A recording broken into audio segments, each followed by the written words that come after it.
How to make friends as an INTP.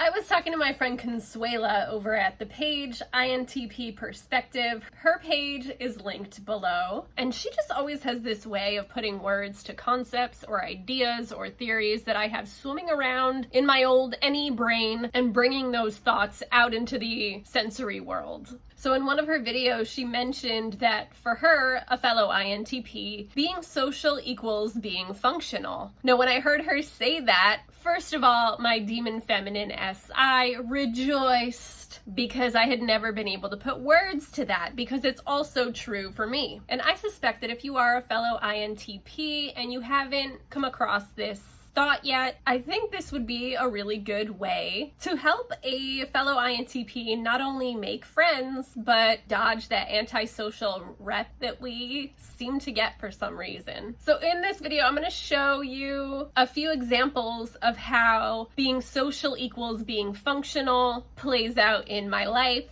and how it just might help a fellow INTP boost their social life.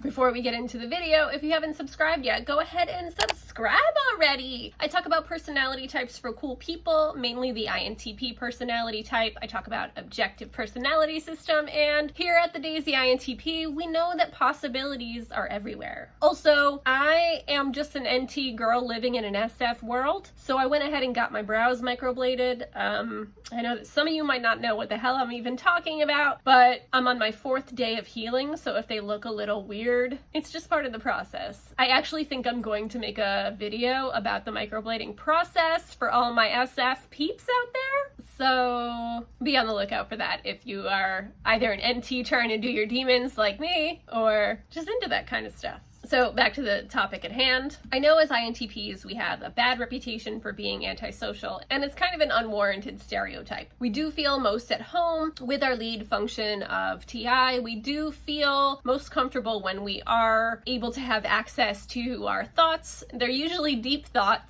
So I suppose I understand where it could seem like we prefer to spend our time alone. Also with the demon FE and our lack of regard, we'll say, for the tribe's values, I can see where things can get a little dodgy. Since we do have that deep regard for authenticity and the truth, there can be some tension sometimes in social interactions where the encounters seem shallow, petty, or pointless. So here are a few ways that being social by being functional has helped me out in my social life. We'll start with number 1, birthday parties for all. So in one of Consuela's videos over at INTP Perspective, she mentions that she would never be the one to just call someone just to be like, oh, hey, what's going on? Just called to say hey and chat. And I laughed so hard because that's just me to a T. The thought of wasting time and just chit-chatting about nothing makes me feel absolutely suffocated, and as though, you know, time is just wasting. So every year for the past decade plus, for my birthday party, this sentiment played into myself planning my birthday party. And yes, I planned my own birthday party. I feel like some EJs are gonna get weird about that. But yes, it was always a pleasure for me to plan my birthday parties every year in such a way that it included every single person and friend from every separate area of my life. If I knew you from school, work, my other job, from my family, from whatever different aspects of my life, my boyfriend, my boyfriend's friends, etc., my theater friends, I could keep going and going and going. But I would always come up with a way to put all these varied people, I know this is some Savior NE shit, into one room where everyone would feel comfortable. So one sensory example of this is my birthday party a couple of years ago. I decided to have my birthday gathering at a venue called Barcade. There are several locations in New York where I live. There may be a few elsewhere, I'm not sure, but it is exactly what it sounds like, a bar that's also an arcade. So it's a really low-key bar that also serves food for my non-drinking friends, and it has tons and tons of arcade games that you can play for a quarter. Most of them were more than a quarter, but there were games that you could play for a quarter. So for all the varied people in my life, and I'm talking like, churchy type people, which isn't a super factor in my life, but I did grow up in a religious family, so that has absolutely been a factor. And, my film production badass friends, to my fellow exotic dance teachers. Yes, I was an exotic dance teacher for years. To my boyfriend and his friends, etc., etc. I remember thinking that everyone I knew in the entire world, from every corner of my life, could go to this venue and feel comfortable. In fact, I remember the invitations to my birthday party where I jokingly said this place would be good for those of us with social anxiety, because there was always something to talk about with the arcade games. That example right there is something that I'm constantly thinking about when I'm getting my friends together, or just a simple friend. It's always based around an event, or there will be something that we can do to have a conversation piece, or so that we feel comfortable. Or I'm thinking about, some people might not want to spend too much money, so let them have options, while some people might want to ball out that night, so let them have options. I like always making sure that we have a function and that everyone I know will be able to appreciate the said function. That's one way an INTP can feel a bit more social, is to plan a social outing around a function. I know it's hard these days with quarantine and a lot of our favorite places to go still being closed, but if you have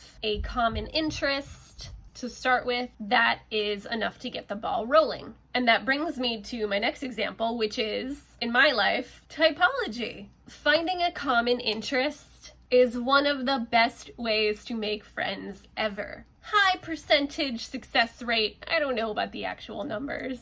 I am not responsible for the sensory, but indeed, especially now where we live in limbo, we're sort of in quarantine, but sort of not still, depending on where we live. Friendships through a common interest just kind of flows like water, baby. Through typology, not only do I have cool new internet friends through my channel here, but in my day-to-day life, when I encounter people, it's kind of like the what's your sign, bro type of thing, but I can always get into a fun, lighthearted conversation with someone by talking about either Myers-Briggs, or the cognitive functions, or what type are you. So a common interest is a really good glue to start conversations and friendships, and adds to that functionality of, oh, we have something to talk about, so thereby we don't have to worry about too many awkward silences, or not having anything in common, and all of that. And related to the typology example, but one step further, and this example I feel like really drives home being social is being functional for me personally, is making friends through classes. I'm not sure if this works all the time, but for me, I know that some of my most trusted, and I want to say lifelong, but who knows where life will take us. Don't control me, bro. But in all seriousness, some of my very best confidants and trusted friends are from when I was a student, and then when I became a teacher of exotic dance classes. When you are learning something together with others, for some reason, for me, that seems to be a really strong glue that holds a friendship together. Now, when I think of my amazing friends that I've had for years now, since I've been an exotic dance teacher, we are very, very different people. And what's amazing about our friendships is that we had this interest of dance that we all love, and that was enough to keep us bonded. And through that bond, we were able to stay friends, explore life together, learn about our differences. And what was so amazing about it was all the different people that I met through that class, all different ages, types of people, all different careers, all different financial situations. And through our mutual passion for dance, we had a connection that kept us and keeps us to this day connected. If I had to deconstruct how to make friends for INTPs, I would really suggest getting involved in something that you are passionate about in one of your hobbies with a group and see where that takes you. Again, I know quarantine makes it seem like easier said than done, but honestly, I do consider my connections with typology people on the internet, my internet friends.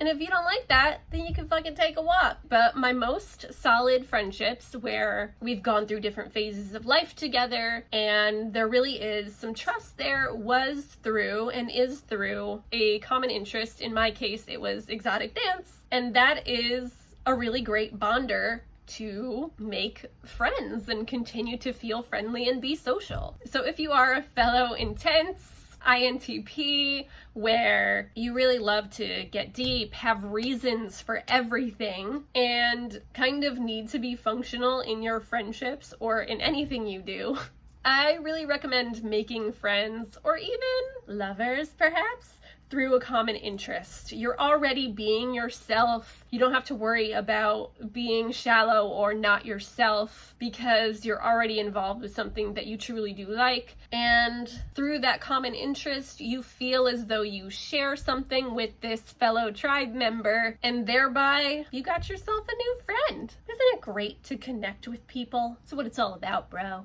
Anyways, guys, those are a few examples from my life of being social through being functional and how to make friends as an INTP. I hope you guys have an amazing week filled with happy connections, and don't forget, possibilities are everywhere. I'll see you guys next week.